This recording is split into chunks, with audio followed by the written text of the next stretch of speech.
늘 자기 걸음을 놓치지 말아야 합니다.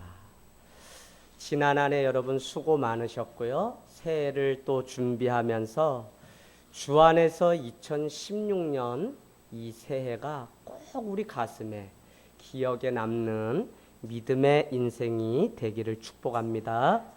저는 오늘 말씀을 보면서 한 가지 도전을 받습니다. 그것은 다름 아니라 사람은 아픈 만큼 성숙해지고 문제를 겪어야만 비로소 변화를 시작할 수 있다는 것입니다.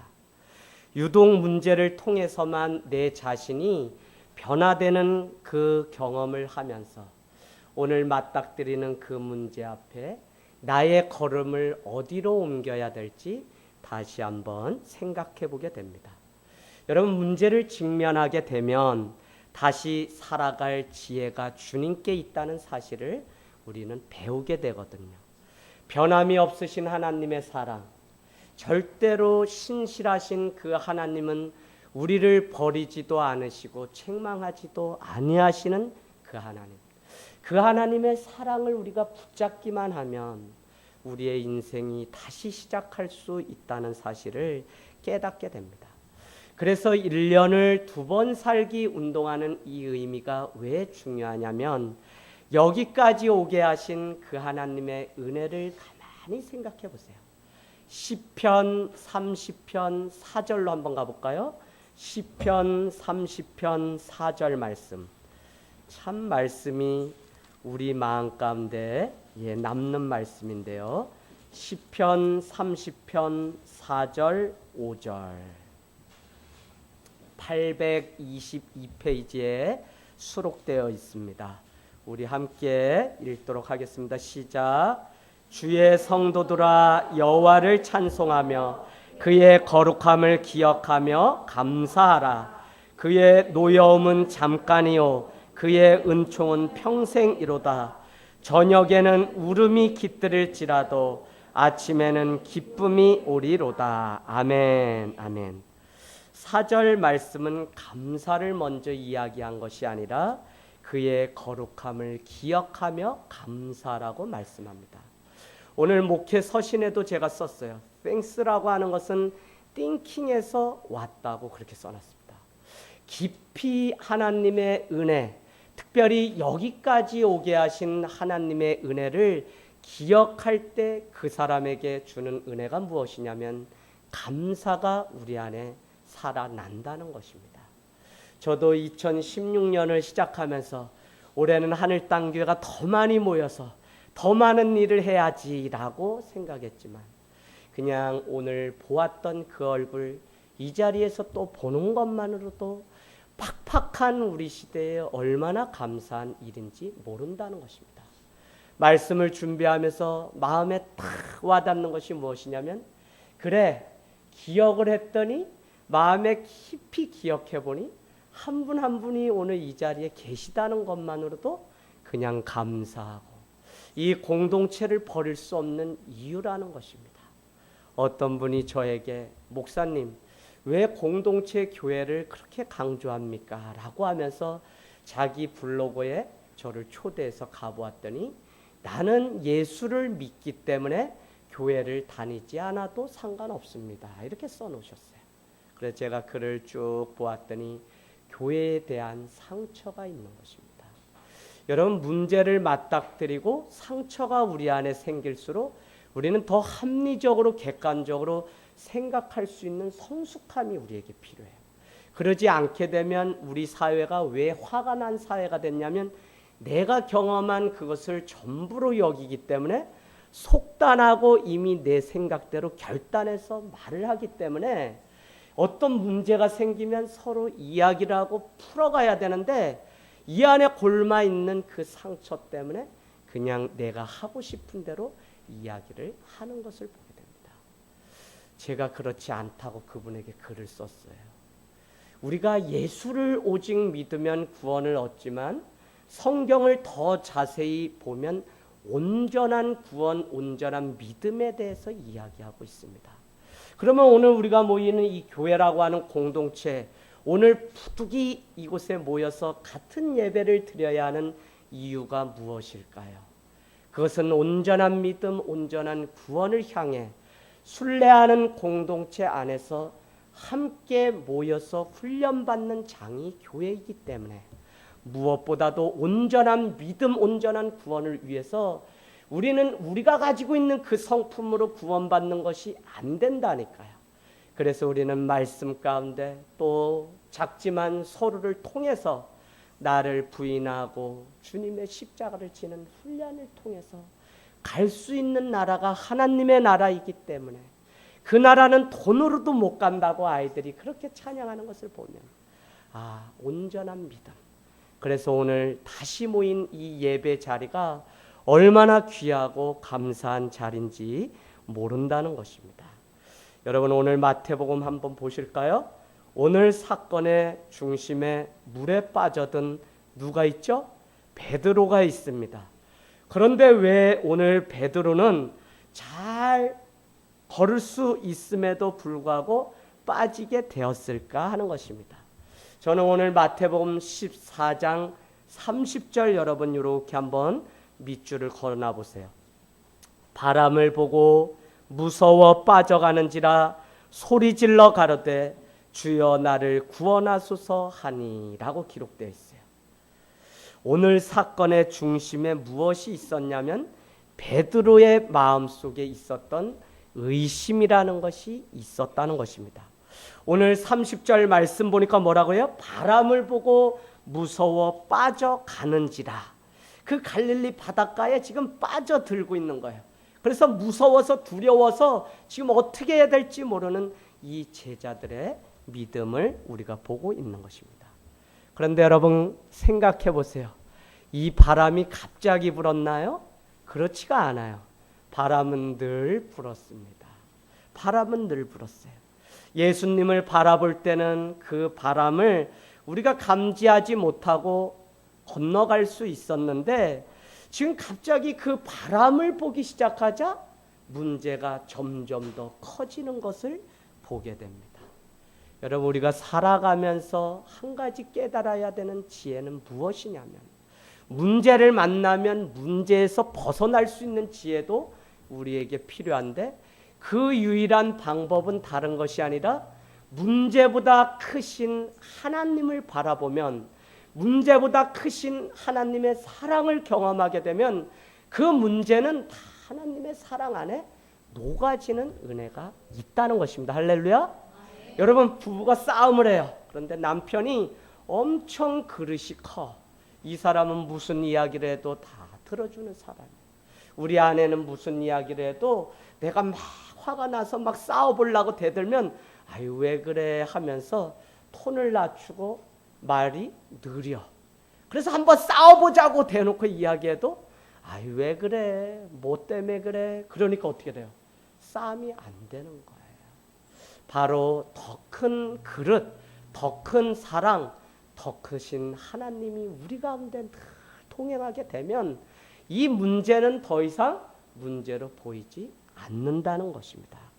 사랑하는 여러분, 문제가 너무 크게 보여서 고민하고 상심하고 있지 않습니까? 우리의 일생의 그 삶이 늘 이와 같은 고난의 바람, 풍랑의 바람이 불기 마련인데, 그 문제 속에서 벗어나지 못한 채 여전히 내 인생에 지우고 싶은 이력서 때문에 한 걸음도 주님께 나가지 못하고 제자리에 맴돌고 그렇게 원망하고 있지 않습니까? 오늘 환경이 바뀐 것이 아니라 사실은 중요한 것이 무엇이냐면 내 마음이 바뀌었다고 하는 사실을 여러분은 보셔야 돼요.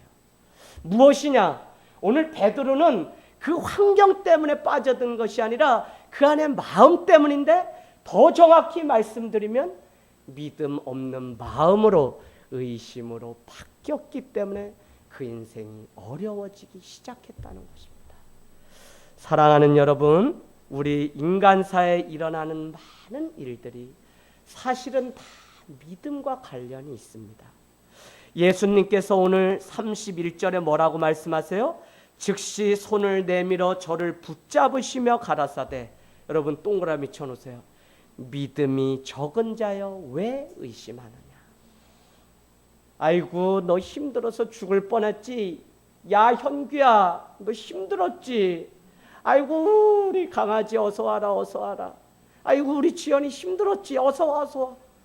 이렇게 할 것 같았는데 우리 주님은 뭐라고 말씀하시냐면 이 믿음이 적은 자여 라고. 여러분 성경 말씀해 보니까 이만한 믿음을 보지 못했다고 칭찬받은 여인이 있는가 하면 이 믿음이 작은, 그래서 믿음도 크고 작고가 성경에 다 나와 있어요. 내가 오늘 이 집에 유하여야겠다. 삭개오에게 이만한 믿음을 보지 못했기 때문에 하신 말씀. 사랑하는 여러분, 그렇다면 믿음의 성장을 위해서 오늘 말씀은 우리에게 두 가지를 가르쳐 줍니다. 첫 번째, 제가 문제를 만나면 어떻게 해야 될까요?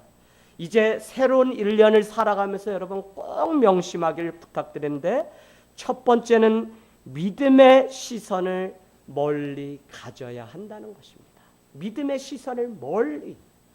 이 문제 앞에 내 눈이 고정되어서 이것만 바라보니까 우리는 벗어날 방법이 없는 것이지, 믿음의 시선을 멀리 바라보기 시작하면 그 문제 속에 역사하시는 하나님의 손길이 있다는 사실을 경험하게 된다고요. 여러분, 여러분께 많이 말씀드렸어요.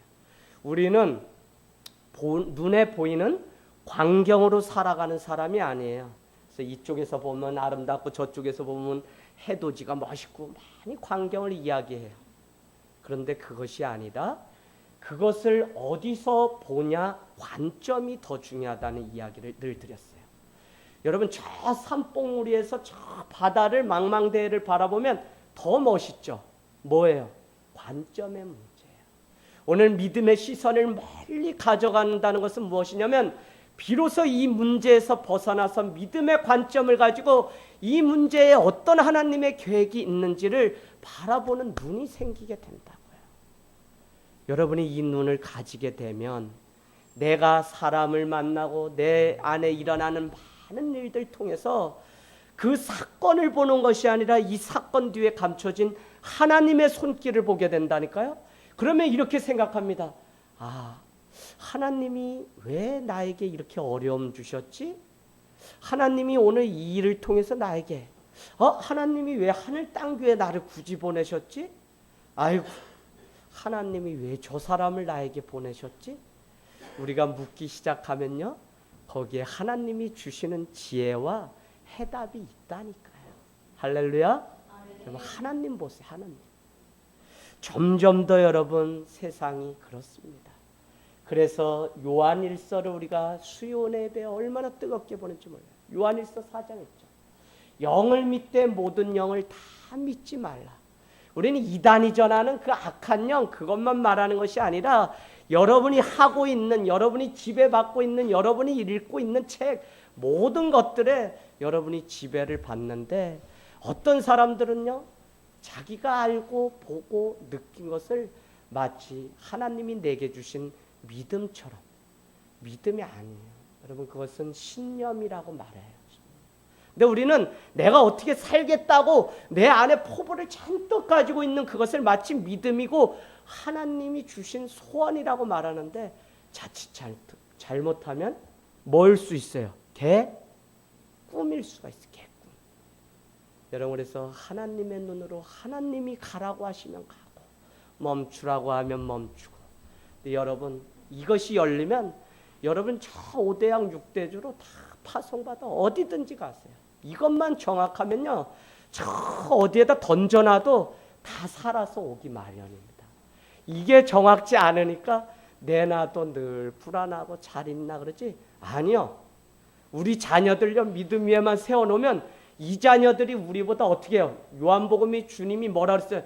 너희는 나보다 더 큰 일을 행하리라. 요한복음이 말씀하셨어요.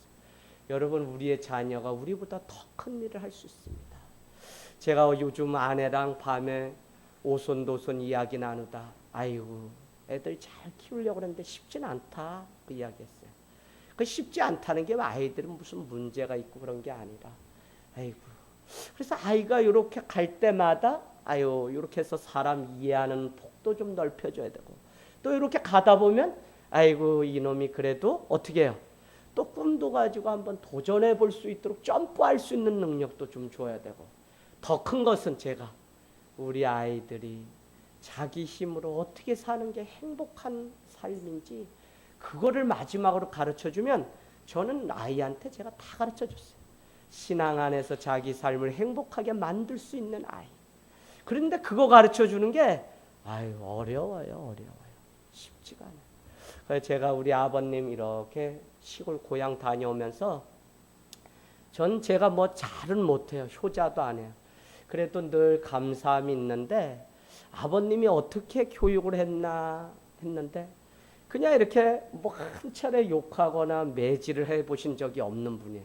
그냥 논뚝길 가자고 하면 삽 들고 그냥 가다가 저기 지는 노을 보고 저기 그냥 흘러가는 구름 보면서 야 봉춘아, 예, 제 본명이었어요. 이름 바꿨어요. 제 아기로. 저기 달 보니까 저기 해 보니까 너 무슨 생각 드니?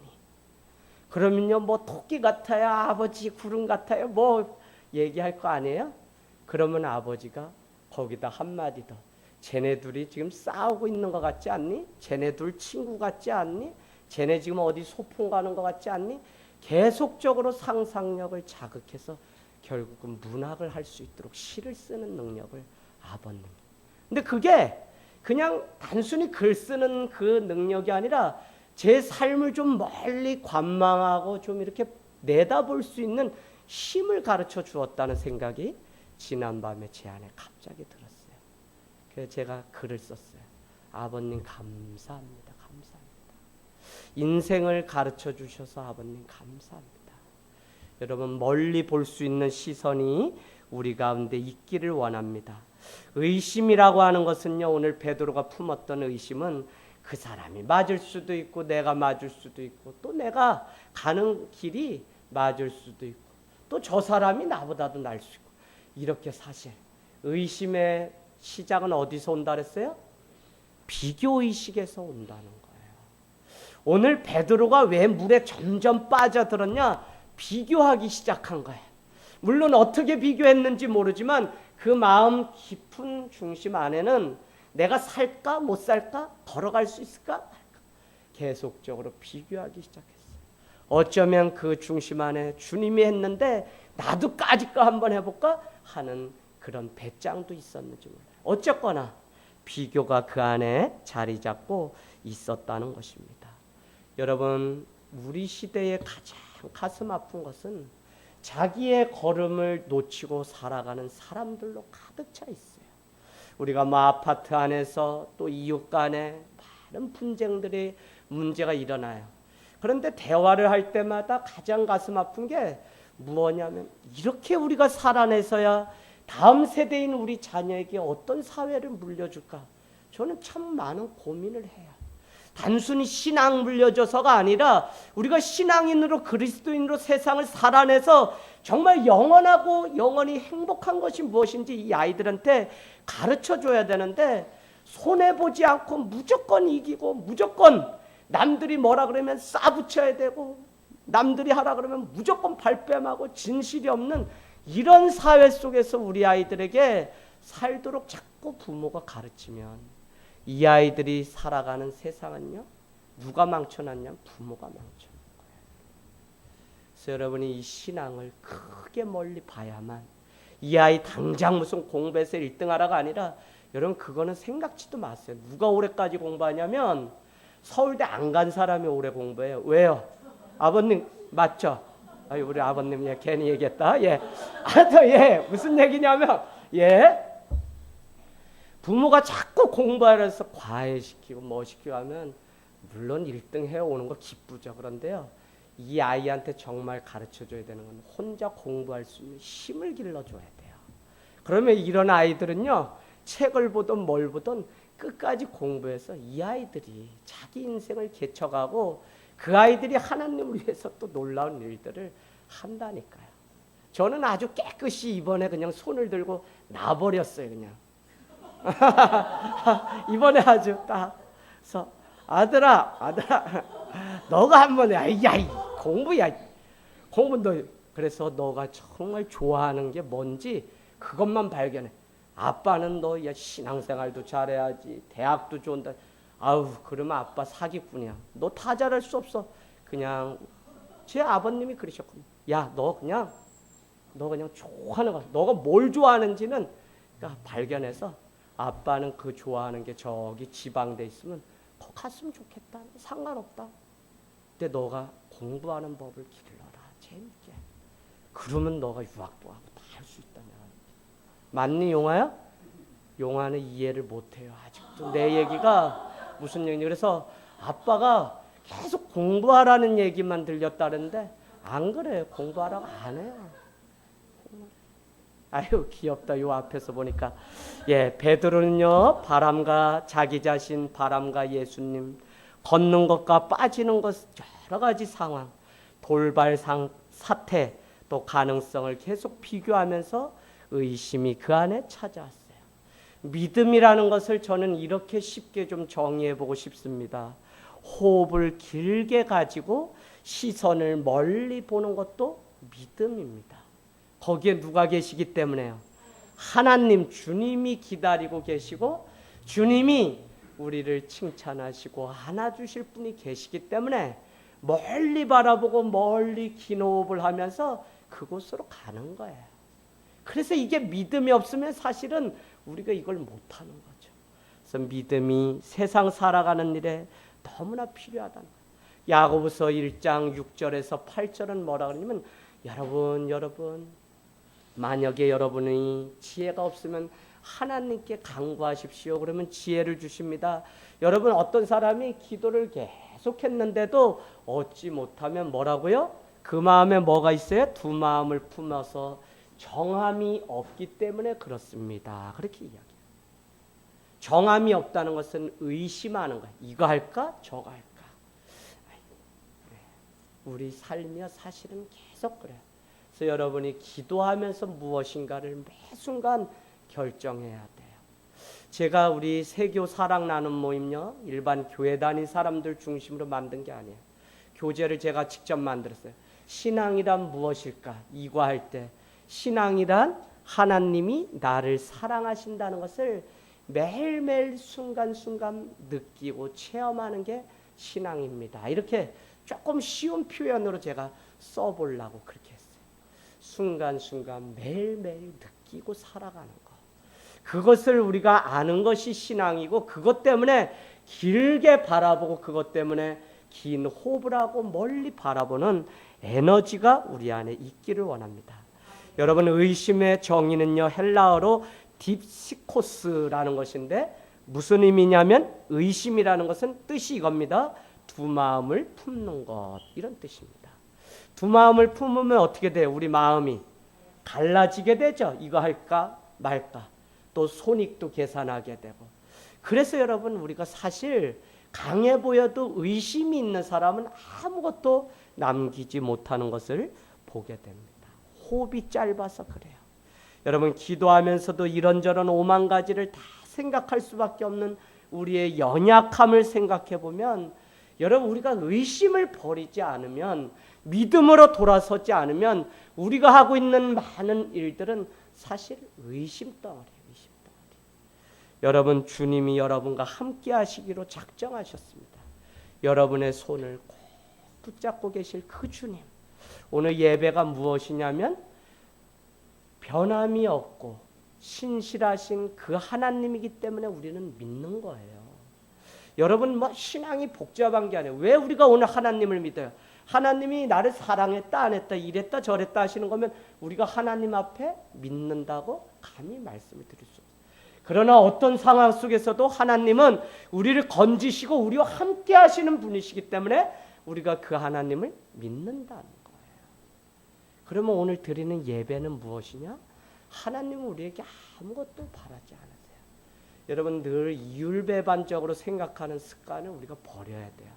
저 사람은 나인데 잘해주고 나는 저 사람한테 함부로. 이게 아니에요. 그럼 뭐예요? 예배가? 우리도 하나님께 변함없는 사랑을 드리는 게 예배라고요. 여러분, 새로 시작하는 이 새해 정말 여러분 삶 가운데 변함없는 하나님 앞에 예배하는 삶이 흔들리지 않기를 주님의 이름으로 부탁을 드립니다. 여러분 마찬가지로 우리도요 월요일부터 주일까지 긴 호흡을 하면서 살아가야 됩니다. 이것은 철저히 믿음의 문제예요. 누구에게나 찾아오는 돌발 사항이 다 있습니다. 예측하기가 어려운 시대에 우리가 살아가고 있어요. 우리 시대에 얼마나 이런 일들이 많은지 모릅니다. 그렇기 때문에 지금 내가 서 있는 이 자리에서 행복하지 않으면 우리는 절대 행복할 수 없다는 거예요. 여러분 자기 걸음이 없으면요 쫓기게 되어 있어요.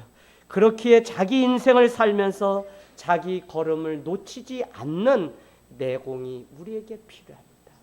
개척하고 다 힘들다고 저를 찾아요. 목사님 왜 행복하다고 그렇게 자랑하세요? 뭘 자랑해요? 우리 교회 사람이 변화되고 뭐 이런 이야기 제가 이야기해요. 그럼 왜 그러냐는 거예요. 그러고는 이야기할 때 제가 이 말씀 꼭 드려요. 다 똑같은 걸음을 가지만 내공이 있는 사람은 환경에 자기의 발걸음을 빼앗기는 것이 아니다. 내게 주어진 걸음을 걸어갑니다. 그러려면 의심이 없어야 돼요. 그러려면 다른 사람과 비교하지 않아야 돼요. 그러려면 오늘 말씀의 요지와 같이 믿음이 우리에게 있어야 된다는 거예요. 믿음이 없고 의심하고 비교하니까 저 교회는 지금 막 붕하는데 저 교회는 누가 도와줬다는데 뭐 했다는데 자꾸 우리 인생이 비교하니까 그 걸음이 행복하지 않고 이거 해봤다 저거 해봤다 계속 쫓기는 거예요. 제가 가만히 우리 하늘땅교회 생각해 보니까 참 사람들 그래도 무던하신 것 같아요. 무던하다는 게 또 이렇게 그냥 듣기 그렇지만 미련할 정도로 그래도 그냥 이 길이 맞는 길인 줄 알고 이렇게 걸어가시는 것 같아요.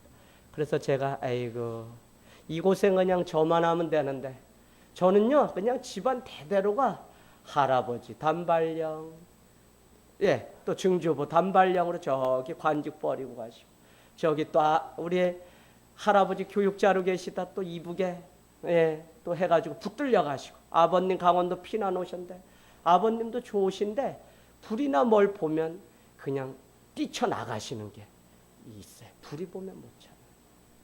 참 제가 그걸 잘 알기 때문에 한 자리를 지키고 그 자리를 걸어가는 게 얼마나 어려운지 몰라요.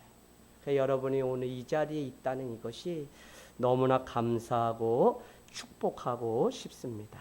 여러분 신앙은요 다른 말로 하라고 하면 하나님의 인도하심을 따라 자기 걸음을 걸어가는 것입니다. 그래서 지금 내가 행복한 삶을 살아가려면 남과 비교하지 말고 다른 사람의 걸음을 쫓아가고 그래서 그게 안 되면 자꾸 우리 사람의 특징은 뭐가 있냐면 나의 겉모습을 자꾸 치장하고 드러내서 자랑하려고 있어요. 이것으로 행복해지려고 하면 우리는 속는 겁니다. 그래서 여러분의 내공, 믿음으로 자기에게 주어진 걸음을 위해서 멀리 바라볼 수 있는 그 관점이 있기를 원합니다. 두 번째는요. 믿음의 성장을 위해서 실패하더라도 시도해보라는 것입니다. 믿음으로요. 믿음으로. 여러분 베드로가 오늘 물 위를 걷다가 빠졌거든요. 그런데 오늘 이 배에는 누가 있었냐면 베드로 외에도 많은 제자들이 있었어요. 오늘 비록 의심해서 책망을 받고 그가 예수님께 혼을 났을지라도 오늘 시도를 했다는 것을 보면 그에게는 그래도 약간의 믿음이 있었다는 것입니다. 여러분 베드로는 우리에게 이렇게 고백합니다. 베드로전서 1장 7절에서 9절. 베드로전서 1장 7절에서 9절. 너희 믿음의 시련이 불로 연단하여도 없어질 금보다 더 귀하여서 예수 그리스도에 나타나실 때 칭찬과 영광과 존귀를 얻게 하려 함이라. 예수를 너희가 보지 못하였으나 사랑하는도다. 이제도 보지 못하나 믿고 말할 수 없는 영광스러운 즐거움으로 기뻐하니 믿음의 결국 곧 영혼의 구원을 받음이라. 아멘. 베드로전서 1장 7절에서 9절은 여러분의 믿음의 시련이 불로 연단하여도 없어질 금보다 더 귀하다고 오늘 우리에게. 그래서 믿음으로 사는 것이 얼마나 중요한지 여러분이 믿음으로 살아갈 날이 많지 않아요. 여러분 뭐 내일 당장 죽는다가 아니라 우리의 이 가지고 있는 힘과 능력이 주님을 위해서 다 쏟아부을 수 있는 날이 많지 않아요. 저도 이제 45대잖아요. 그럼 제가 목회를 얼마나 하겠어요? 뭐 15년, 20년 하는 거예요. 여기 계속 있으라고 주님이 하실지도 미지수. 선교사로 저기 케냐로 가라면 어디 가야지 되잖아요. 저희는. 그러면 있는 동안 열심히 내 에너지를 다 쏟아서 죽기 아니면 까무러치기로 우리의 믿음을 드리는 시간들이 우리에게 필요해요.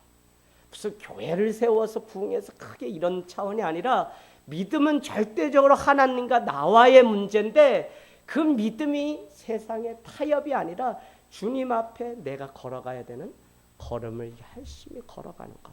그게 오늘 우리에게 너무나 필요하다는 것입니다.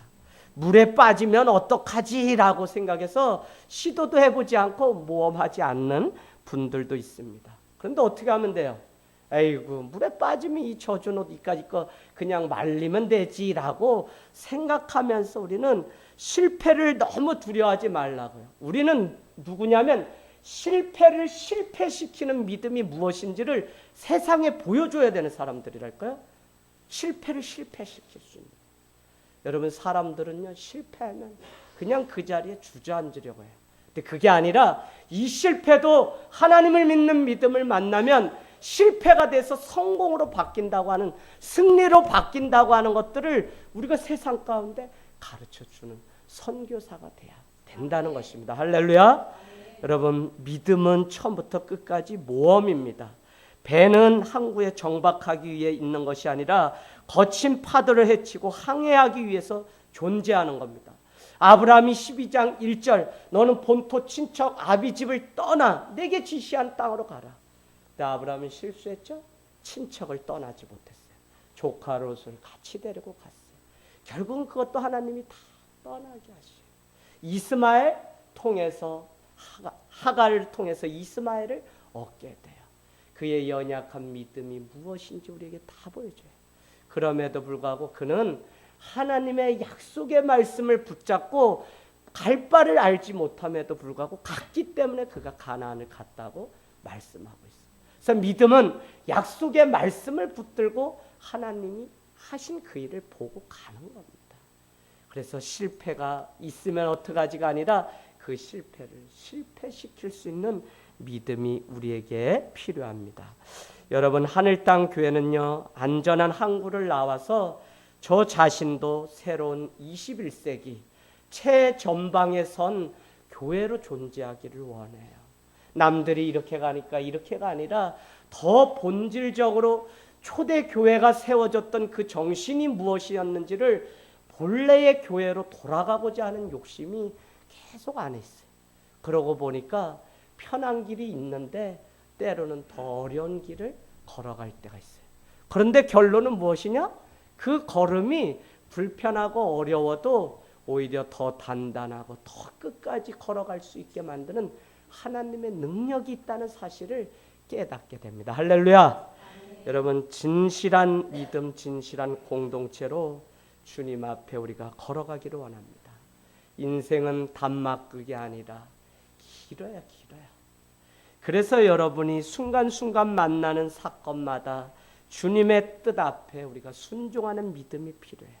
여러분에게 계속 말씀드렸지만 인생의 풀시나리오를 우리에게 보여주고 너 이렇게 시작해서 이렇게 마칠 거야 라고 하나님이 전체를 보여주시면 얼마나 좋겠어요. 그러나 하나님은 오늘 내게 주어진 그 사건에 대해서 순간순간 순종하며 걸어가도록 스텝 바이 스텝을 우리에게 요구하시는 것이지 인생의 전체를 한 번도 보여준 적이 없어요. 누구에게 찾아가서 여러분 내가 어떻게 될까요? 하고 찾아가는 일들이 어디에 세상에 있어요. 누구?